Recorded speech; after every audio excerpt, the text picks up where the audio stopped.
Hello दोस्तों, इससे पहले वाले वीडियो में हमने देखा था कि धातुओं की अभिक्रिया जब वायु के साथ करवाई जाएगी तब क्या होगा, और जब धातुओं की अभिक्रिया जल के साथ करवाई जाएगी तब क्या होगा। इसकी रासायनिक अभिक्रियाओं के बारे में हमने दो अभिक्रिया देख ली थी कि वायु के साथ क्या होगा और जल के साथ क्या होगा। आज तीसरी अभिक्रिया के बारे में हम पढ़ेंगे कि क्या होता है जब धातुओं की अभिक्रिया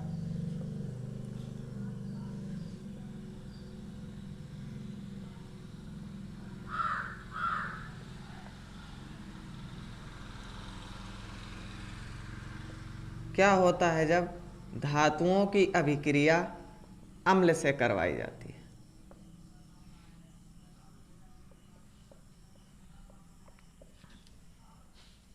कोई भी धातु ले लीजिए, मान लीजिए हमने एक धातु ले लिया आयरन। आयरन की अभिक्रिया हम करवा रहे हैं किससे? अम्ल से। अब अम्ल कुछ भी हो सकता है। जो जलीय विलयन में H+ आयन देता है उसे क्या कहते हैं? अम्ल कहते हैं। इस अम्ल में हम सबसे पहले ले रहे हैं क्या? HCl। अब जब आयरन धातु हमारा HCl के साथ अभिक्रिया करेगा तो बनेगा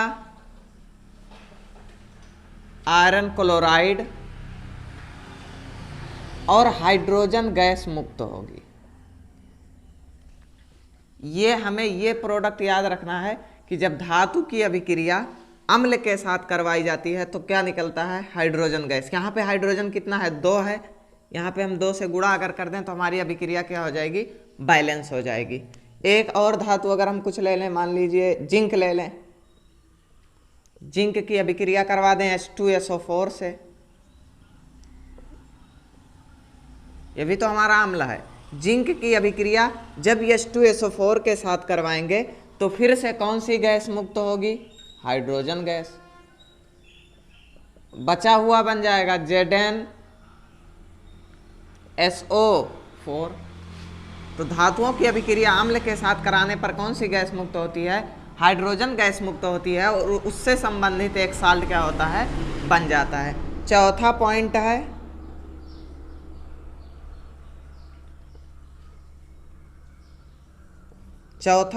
है धातुओं की अभिक्रिया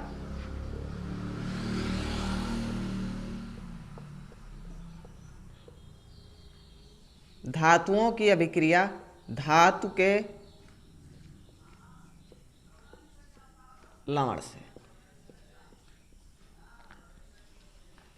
सक्रियता श्रेणी याद है कि भूल गए? सक्रियता श्रेणी में सबसे ऊपर पोटेशियम, फिर सोडियम, फिर कैल्शियम, फिर मैग्नीशियम। ये हमारी सक्रियता श्रेणी थी कि नहीं थी? सक्रियता श्रेणी के अंदर जो धातु ऊपर स्थित होगी अपने से नीचे स्थित धातु को क्या कर देती थी? विस्थापित कर देती थी। यहाँ पर हम 2 धातु लेंगे। सबसे पहले हमने एक धातु ले लिया आयरन, और एक ऐसा साल्ट लेंगे जो किससे बना हो? धातु से बना हो। जैसे हमने ले लिया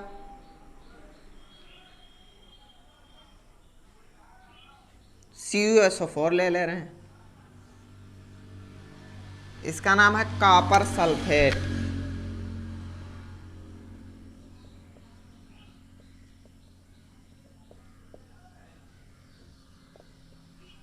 अब यहाँ पे जिसको सक्रियता श्रेणी नहीं याद है, क्या वो इस अभिक्रिया को कर पाएगा? हम सबसे पहले सक्रियता श्रेणी में देखेंगे कि कॉपर और आयरन स्थित कहाँ है। अगर इन दोनों में जो ज़्यादा मजबूत होगा वो विस्थापित कर देगा, जो नहीं होगा वो नहीं कर पाएगा। तो हम सबसे पहले देखेंगे ये दोनों सक्रियता श्रेणी में पाए कहाँ जाते हैं। याद है सक्रियता श्रेणी? इसके नीचे जाते हैं हम। इसके नीचे हमें मिला था क्या? आयरन। और आयरन से नीचे भी क्या मिला था? कॉपर। यानी इन दोनों में ज़्यादा सक्रिय कौन होगा? इन दोनों में हमारा ज़्यादा सक्रिय धातु कौन है? आयरन है। आयरन हमारा ज़्यादा सक्रिय है, कॉपर कम सक्रिय है। मतलब अब क्या होगा? ये आयरन इस कॉपर को इसके साल्ट से क्या करेगा? विस्थापित कर देगा। तो आयरन कॉपर को उसके साल्ट से विस्थापित करके नया साल्ट बना लेगा FeSO4 प्लस। कॉपर का हमें क्या मिल जाएगा? अवक्षेप मिल जाएगा। इसका नाम क्या है? Ferrous sulphate.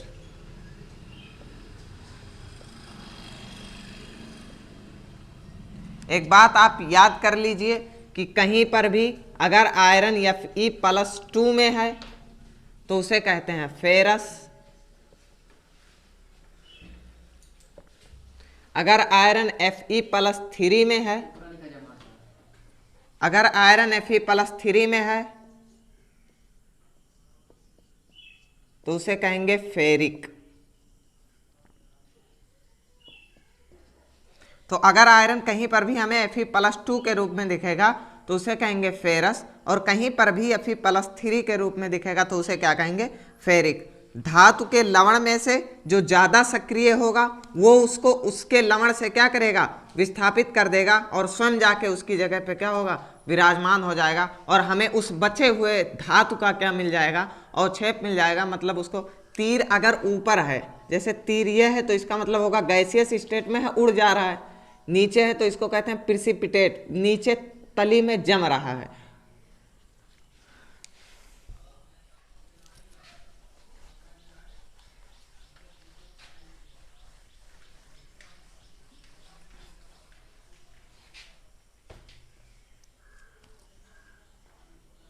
अगली अभिक्रिया हम देखेंगे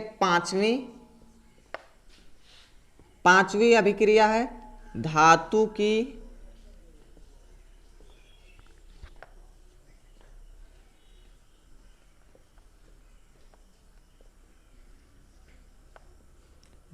की अधातु से क्रिया।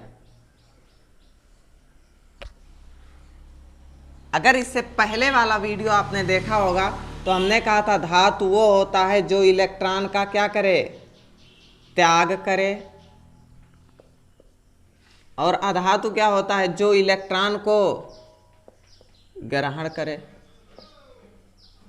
तो अब क्या होगा, जब हम धातु और अधातु की क्या करवाएं, आपस में क्रिया करवाएं। हमने एक धातु ले लिया सोडियम, कैसे पता चला सर सोडियम धातु है, सोडियम का परमाणु क्रमांक कितना होता है 11, इसका इलेक्ट्रॉनिक विन्यास 2,8,1, और एक हमने ले लिया क्लोरीन, क्लोरीन का परमाणु क्रमांक 17, तो ये हो जाएगा 2,8,7। इससे पहले वाले वीडियो में हमने बताया था कि सब खेल किसका है, आसानी का। कोई भी धातु हो, कोई भी अधातु हो, कोई भी तत्व हो, वो चाहता है कि हम क्या हो जाएं, अस्थाई हो जाएं। अस्थाई होने के लिए उनको एक क्रिया करनी पड़ती है कि उनके बाह्यतम कोश में कितने इलेक्ट्रॉन हो जाएं, 8 इलेक्ट्रॉन, अर्थात उनका क्या पूरा हो जाए, अष्टक पूरा हो जाए। अब अष्टक पूरा करने के लिए वो किसी भी हद तक जा सकते हैं। यहाँ पर देखिए, इस सोडियम को अपना अष्टक पूरा करने के लिए बाहर से कितने इलेक्ट्रॉन चाहिए, 7। लेकिन अगर किसी कारणवश ये 1 इलेक्ट्रॉन निकाल दे तब भी इसका अष्टक तो पूरा हो जाएगा। तो 7 इलेक्ट्रॉन लेना आसान है कि 1 इलेक्ट्रॉन त्यागना, 7 इलेक्ट्रॉन लेने में बड़ी कठिनाई है, लेकिन 1 इलेक्ट्रॉन त्याग देगा तो आसानी है कि नहीं है। तो सोडियम क्या करता है, अपना 1 इलेक्ट्रॉन त्याग देता है, और इलेक्ट्रॉन पर आवेश कैसा होता है, माइनस, तो सोडियम के ऊपर बचेगा क्या, प्लस। क्लोरीन के आउटर मोस्ट बाह्यतम कोश में देखिए कितने इलेक्ट्रॉन हमें दिख रहे हैं, 7 इलेक्ट्रॉन निकालना अच्छा कि 1 इलेक्ट्रॉन ग्रहण करना। अगर कहीं से क्लोरीन 1 इलेक्ट्रॉन ग्रहण कर ले तो इसका अष्टक पूरा हो जाएगा कि नहीं हो जाएगा। तो सब खेल किसका है सर, आसानी का। इसने 1 इलेक्ट्रॉन निकाला क्योंकि उसको 1 इलेक्ट्रॉन निकालने में आसानी होगी, इसने 1 इलेक्ट्रॉन ग्रहण किया क्यों, क्योंकि इसको 1 इलेक्ट्रॉन ग्रहण करने में क्या होगी, आसानी होगी। तो क्लोरीन क्या करेगा, 1 इलेक्ट्रॉन को ग्रहण कर लेगा, और इलेक्ट्रॉन ग्रहण करेगा मतलब इसके ऊपर कौन सा आवेश आएगा, माइनस आएगा। इतना समझ में आया। अब देखिए, सोडियम के द्वारा निकाले गए इलेक्ट्रॉन को ग्रहण किसने किया है, क्लोरीन ने, और ये दोनों मिलकर आपस में एक नए अणु का निर्माण कर लेंगे कि नहीं कर लेंगे। सोडियम ने अपना इलेक्ट्रॉन त्यागा मतलब Na प्लस, क्लोरीन ने 1 इलेक्ट्रॉन ग्रहण किया मतलब Cl माइनस, और इन्हीं यौगिकों को तो हम आयनिक यौगिक कहते हैं। आयनिक यौगिक। तो धातुओं की अधातुओं के साथ जब हमने अभिक्रिया करवाई तो हमने देखा धातु जो होगा वो एक इलेक्ट्रॉन निकाल रहा है और जो अधातु है वो एक इलेक्ट्रॉन ग्रहण कर रहा है। दोनों के इलेक्ट्रॉन के आदान प्रदान से एक ने इलेक्ट्रॉन लिया, दूसरे ने इलेक्ट्रॉन दिया, मतलब हम कह सकते हैं इलेक्ट्रॉनों का लेन देन हुआ। इलेक्ट्रॉनों के लेन देन से बने यौगिक को कौन सा यौगिक कहा जाता है? आयनिक यौगिक कहा जाता है। ऐसे यौगिक जो इलेक्ट्रॉनों के लेन देन से बने उन्हें कौन सा यौगिक कहा जाता है? आयनिक यौगिक कहा जाता है। तो आगे हम बात करने जा रहे हैं किसके बारे में? आयनिक यौगिकों के बारे में।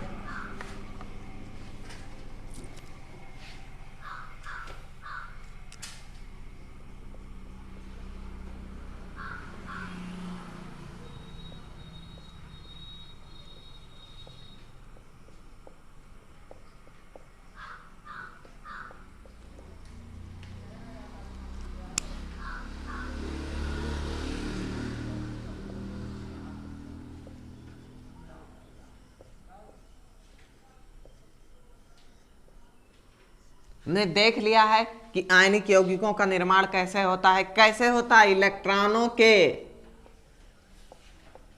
लेन देन से। कोई इलेक्ट्रॉन देगा, कोई इलेक्ट्रॉन ग्रहण करेगा और हमारा कौन सा यौगिक बन जाएगा? आयनिक यौगिक बन जाएगा।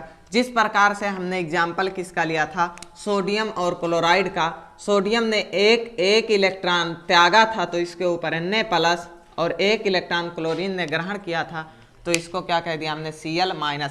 और ये दोनों अपने प्लस और माइनस में विभक्त हैं, इसी वजह से इनको क्या कहा जाता है? आयनिक यौगिक। ऐसे यौगिक जो इलेक्ट्रॉनों के लेन देन से बने, इसका नाम क्या है? सोडियम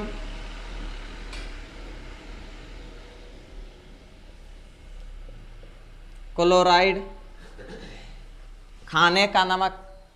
तो आयनिक यौगिकों के बारे में हमने पढ़ा कि ऐसे यौगिक जो इलेक्ट्रॉनों के लेन देन से बनते हैं उन्हें कौन सा यौगिक कहा जाता है?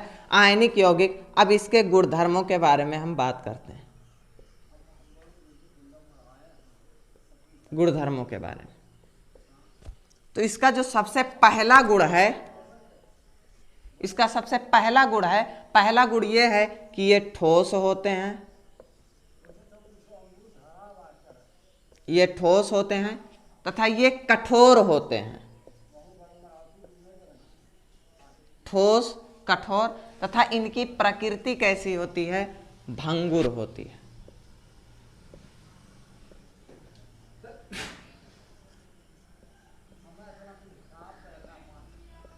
भंगुर होती है।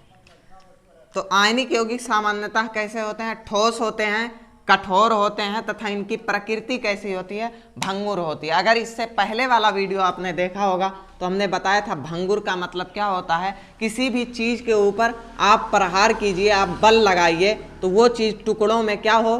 टूट जाए। तो उस प्रकृति को कौन सी प्रकृति कहा जाता है? भंगुर प्रकृति कहा जाता है। अब इसको हम समझाने के लिए एक, मान लीजिए कोई आयनिक यौगिक हमने ले लिया। आयनिक यौगिक बनाएंगे तो उसके अंदर प्लस माइनस होगा कि नहीं होगा?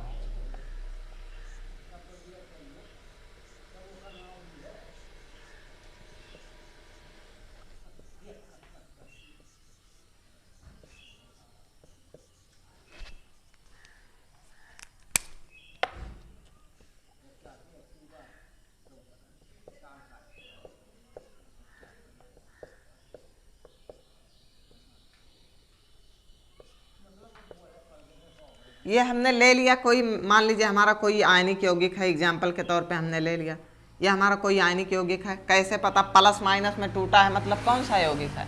आयनिक यौगिक है। अब इससे पहले आप एक चीज समझ लीजिए कि कहीं पर भी अगर प्लस प्लस है तो प्लस प्लस के बीच में क्या होता है? प्रतिकर्षण। और अगर माइनस माइनस है तो क्या होता है? प्रतिकर्षण। और अगर प्लस माइनस है तो क्या होता है? आकर्षण। तो चाहे ऐसा कहिए, चाहे एक बात हम सीधे कह सकते हैं, समान आवेशों के बीच में प्रतिकर्षण होगा और असमान आवेशों के बीच में क्या होगा? आकर्षण होगा। तो यहां पर हमने कोई आयनिक यौगिक ले लिया, ये एग्जाम्पल हम कह रहे हैं कि कोई यौगिक हमने ले लिया, कोई आयनिक यौगिक है। अब इसके ऊपर हम क्या लगा रहे हैं? बल लगा रहे हैं। हमने मान लीजिए बिचली लेयर पे बल लगाया। तो जब हम इसके ऊपर बल लगाएंगे तो इसकी आगे की स्थिति कैसी हो जाएगी। इसके बीच वाले लेयर पे हमने क्या लगाया है, बल लगाया है।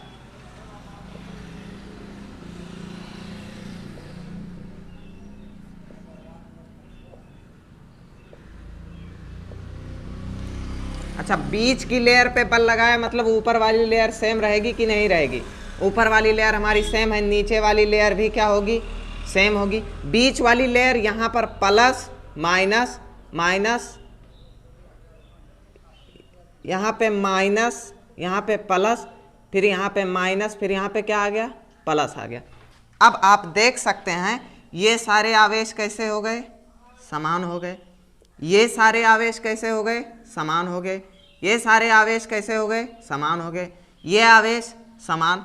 तो अब इन तीनों के बीच में भयानक प्रतिकर्षण होगा, और जब इनके बीच में भयानक प्रतिकर्षण होगा तो सब अलग अलग टूट जाएंगे कि नहीं टूट जाएंगे।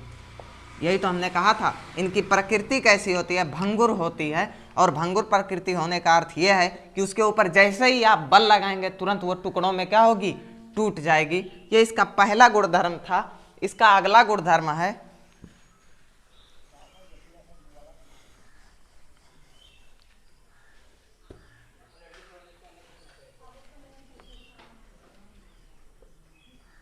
इनका जो गलनांक तथा क्वथनांक है ये उच्च होता है। गलनांक और क्वथनांक क्या होता है, उच्च होता है, मतलब अधिक होता है। अब गलनांक हो, क्वथनांक हो, हिमांक हो, ये सब क्या है, ये सब तापमान ही है। चाहे गलनांक कहिए, चाहे क्वथनांक कहिए, चाहे हिमांक कहिए, ये सब क्या है, टेम्परेचर ही है। तीसरा गुणधर्म इसका है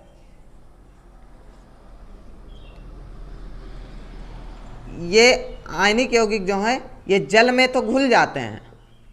आयनिक यौगिक जल में आसानी से घुल जाते हैं। अरे नमक पानी नहीं मिलाए हो, नमक पानी जब मिलाते हैं तो आराम से घुल जाता है कि नहीं घुल जाता है। यहां पर ये जल में तो घुल जाएंगे, लेकिन आप ले लीजिए पेट्रोल,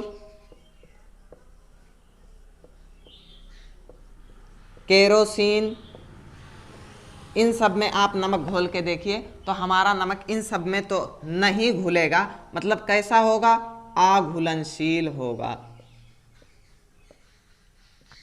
तो पानी में आसानी से घुल जाएगा, परंतु पेट्रोल और केरोसिन में क्या होगा, ये अघुलनशील होता है, मतलब उसमें नहीं घुलेगा। इसका अगला गुणधर्म है, कभी कभी कभी ठोस नमक में बिजली का झटका लगा है। बिजली का झटका तभी लगता है जब वो किस अवस्था में हो, या तो गलित अवस्था में हो, या तो गलित अवस्था में हो, या तो उनका जलीय विलयन हो। तभी हमें क्या लगेगा, बिजली का झटका लगेगा। यानी उसके अंदर विद्युत धारा तभी प्रवेश करेगी जब हमारा आयनिक यौगिक गलित अवस्था में हो, या तो हमारा आयनिक यौगिक किस में हो, जल में विलीन हो। तो इन सब में क्या होगा, विद्युत आसानी से प्रवेश कर जाएगा। तो इसको कहेंगे ये विद्युत का क्या है, सुचालक है, सुचालक है। लेकिन अगर इसी के जलीय विलयन और गलित अवस्था के बाद अगर इसी के ठोस परावस्था की बात करें तो ठोस परावस्था जो है वो इसकी कैसी है, विद्युत की कुचालक है। कुचालक मतलब इसके अंदर विद्युत प्रवेश नहीं कर सकता। विद्युत की कुचालक होने का अर्थ यही है कि इसके अंदर विद्युत प्रवेश नहीं कर सकता। कौन से परावस्था में, ठोस परावस्था में। लेकिन जब इनकी परावस्था गलित या फिर जलीय हो तो इसके अंदर क्या होगा, विद्युत आसानी से प्रवेश कर जाएगा।